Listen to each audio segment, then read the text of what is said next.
उत्तराखंड से। राधे राधे। राधे राधे महाराज जी। महाराज जी, मैं शिव भक्त हूँ, शिव शिव जपता हूँ। महाराज जी, मेरा प्रश्न है कि जब आप काशी में थे तो आपने गुरु का चयन कैसे किया? अतः गुरु हमें खुद चुनते हैं। जब आप वृंदावन आए तो नाम और मंत्र आपके श्वास पर वो कैसे परिवर्तित हुआ? वैराग्य पंथ से प्रेम मार्ग में क्या पूर्व नाम जप की गणना नए पथ में जुड़ती है? इसे नई साधना मानेंगे या पूर्व की ही? कैसे बतावे तो पूरा इतिहास है बचपन से लेके अभी तक का। तो क्या कुछ शब्दों में बता देते हैं कि जैसे हम घर से निकले तो हमारी खोज हुई। तो 2-3 दिन में सबसे पहले बड़े भाई आए तो उनको कठोर जवाब देकर वापस कर दिया। फिर पिता आए। पिताजी बहुत कड़क स्वभाव के थे, कठोर स्वभाव उनका था। शासन बिल्कुल सत्य, धर्मात्मा, नंगे पैर हल जोतने वाले किसान, कभी जूता नहीं पहना, कभी सिले कपड़े नहीं पहने।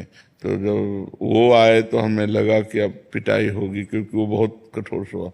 उनका खड़े हो जाओ, तो हम कहा नहीं खड़े होंगे क्योंकि तुम घर ले जाओगे। उनका नहीं, खड़े हो जाओ। खड़े हो गए तो बोले क्या बात है, क्यों भाग आए?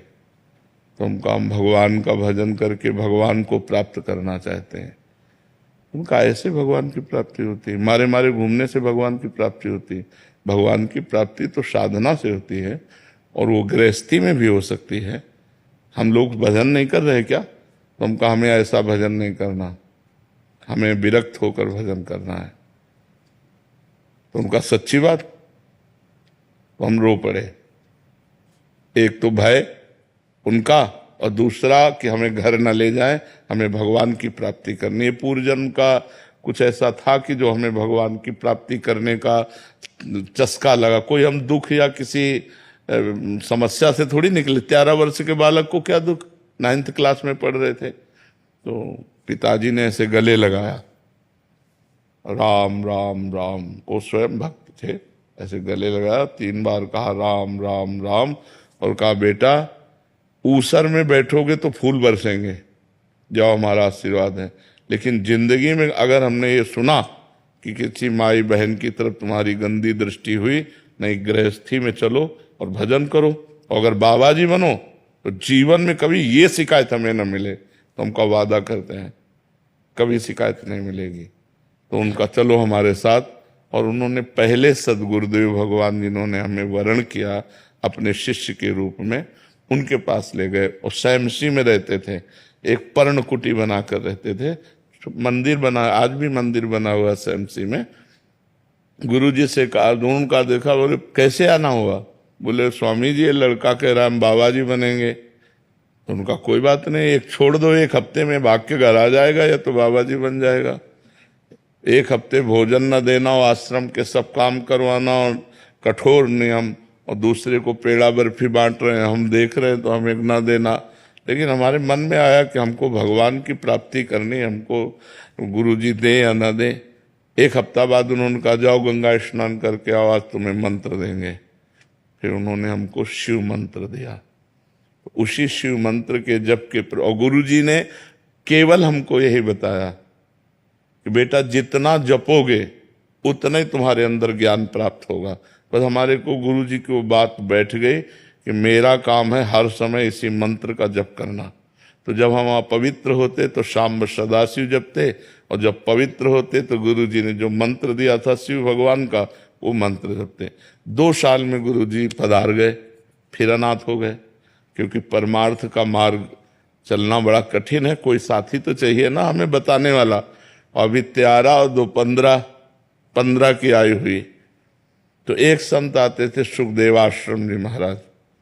उनसे हमने कहा महाराज जी हमारी जवानी और की तरफ कदम बढ़ रहे हैं, और हमें हमारे गुरु जी अंतर ध्यान हो गए, हम चाहते हैं आप कृपा करें और मुझे आगे का मार्ग। फिर उन्होंने आगे का मार्ग महावाक्य और ये दिया। तो कुछ ही समय, लगभग 6 वर्ष 7 वर्ष वहाँ रहे। इसके बाद गंगा का किनारा पकड़ लिया।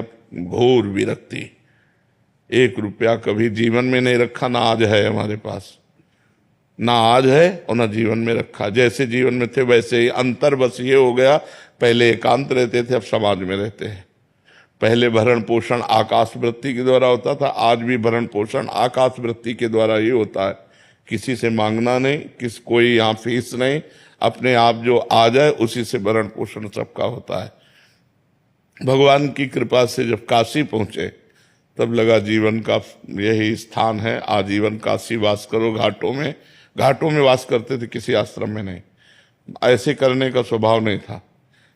तो जो हमारे सामने आ जाता, इसलिए कई कई दिन भूखे रहने पड़ते, वो सब कष्ट सहते हुए फिर काशी में ही हमको भगवान की प्रेरणा हुई। रास कैसा होगा वृंदावन, और वहीं से विधान बना।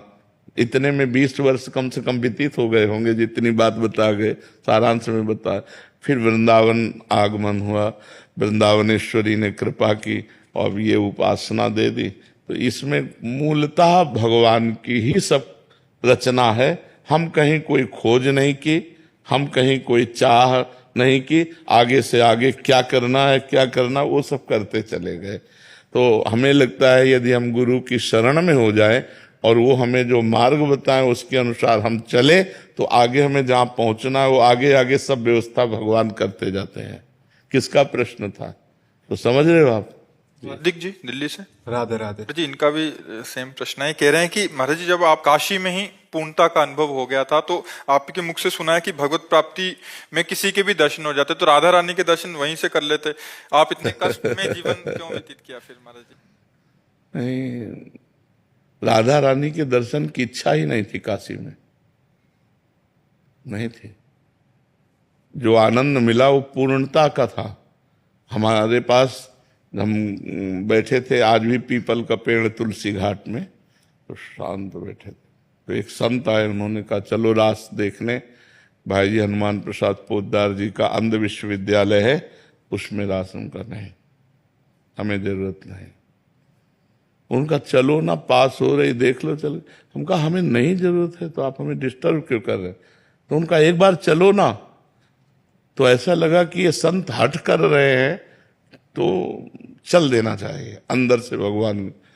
ऐसे ही मतलब कोई हमारी रति नहीं, कोई श्रद्धा नहीं, क्योंकि सन्यास मार्ग के पति जी गए तो दिन में चैतन्य लीला और रात्रि में रास लीला।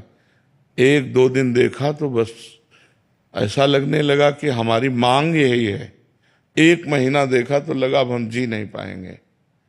तब हुआ कि चलो वृंदावन, रास देखने के लोभ से कि वृंदावन में रास होता रहता है, अब हम रास के बिना जी नहीं सकते, तो हमको ऐसे वृंदावन लाए।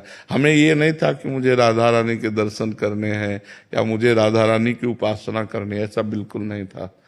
हमारा तो बस भगवान शिव में अनन्यता थी, और वही। आपको शिव जी के दर्शन तो वहीं पे हो गए थे, तो जैसे आपने सत्संग में बताया था, तो आपने बताया था कि जब एक बार दर्शन किसी भगवान के हो जाए तो हम चाहेंगे तो किसी भी रूप का चाह सकते हैं। हाँ। तो जब आप तो हम चाह कैसे, चाह तो वृंदावन ने प्रकट की, वही तो आपको बताना चाहते हैं।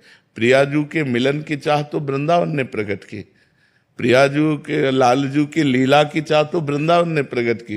ये मेरी चाह नहीं थी, ये तो वृंदावन की चाह थी। वृंदावन की चाह विश्वनाथ जी ने प्रकट की, चलो वृंदावन। वृंदावन आए, अब वृंदावन का जब रंग चढ़ा तब ये बात आई, उसमें ऐसा नहीं होता। अच्छा है महाराज जी, आ गए आप, नहीं तो हम सब तो